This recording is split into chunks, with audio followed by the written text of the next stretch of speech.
Hello everyone, I'm CCYamato. Welcome back to the return of chapter updates.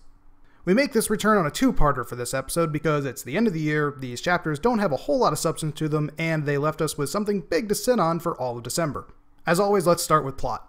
The plot for the first chapter is simple, starting in home economics where they're all learning how to make roll cakes, and then the accessories on the cakes come to life and start attacking everyone, basically in the most adorable and least threatening way possible. Sakura pulls an anime and uses the snooze to put everyone to sleep, and then she proceeds to capture the card using Spiral's ability to gather things up in a cage. The card responsible for all this is Appear, and is definitely a contender for the award for card whose name is least related to what it does. The following scene is back at Akiho's house, where she's sharing the cake she made in school with Kaito. Before anything can happen, Akiho runs off to get the book that Sakura loaned her, leaving Momo and Kaito to drop some hints as to what exactly their plans are. This leads us off into the next chapter. We open with Akiho reading the pop-up book before revealing that she has been dreaming about the clear cards. Or more specifically, she's been having dreams about Alice from Alice in Wonderland having adventures very similar to the clear cards that we've seen so far. She mentions a dream of Alice being locked in a room, like Siege, and another time when she grew wings that looked like a big ribbon, very similar to Flight. Following this scene, we return to the Kinomoto house, where Sakura gets an urgent call from Tomoyo and rushes out to see what the trouble is, only to find that it was a dirty trick! Tomoyo just wanted to show off more clothes.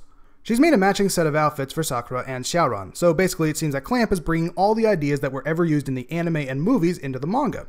Good for them. Those were good ideas.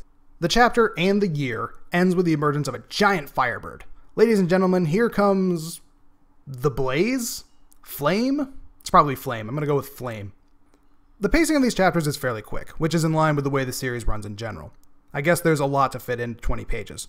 With being such a fan of the anime, I often forget just how fast the manga runs, but for what it lacks in story, it makes up for again and again with its artwork. Between cute moments like gushing over the pop-up book, to sharing cake on the sofa, to the emergence of the new Firebird, which gives me flashbacks to early Tsubasa Reservoir, the art in this revived Cardcaptor Sakura continues to cement itself as my favorite in the manga to date. It's just so energetic and sweet and happy, I think I have diabetes now. And when it's not sweet and moe, it's also beautiful and elegant, like the splash page featuring Nakuru, who's really improved her look since the 90s. Oh yeah, Xiaoran also makes an appearance, but in keeping with the theme of this manga, and the manga in general, Xiaoran really doesn't have much to do in this chapter. Even when he gets his new outfit from Tomoyo, that face shows not only guilt, but just the feeling of how useless he must feel in the series as he's being held back from interfering. It really makes me wonder what, if anything, he's going to do in the new anime. Remember that Xiaoran had an expanded role in the anime compared to the original manga, and I imagine they want to do this in the upcoming series, but how are they going to do that when Xiaoran's hands are supposed to be tied? Moving on from humans, let's talk about the new card, Appear.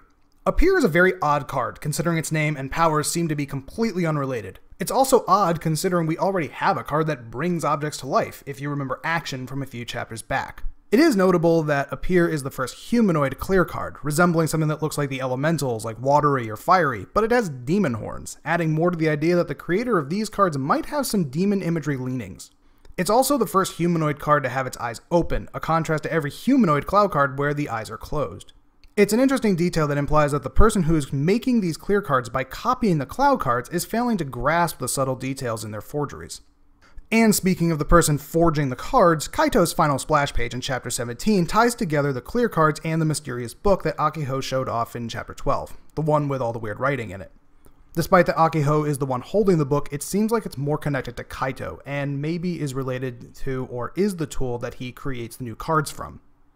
And as we discussed earlier, Akiho's dreams seem to be connected to the cards being made. Either that Kaito is drawing inspiration for the cards from her, or she's creating them from her imagination without knowing it, and Kaito is using them. I'm fixating on Kaito being the mastermind here, but it seems quite clear that if Akiho is the one making the cards, she's clearly not aware of it.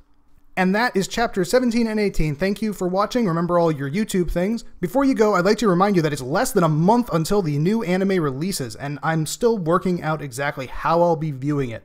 But I will get back to you by the time the next chapter releases. I've said before that my plan is to do post-viewing vlogs about it, but I haven't decided exactly how that will work. But until then, I will see you next time.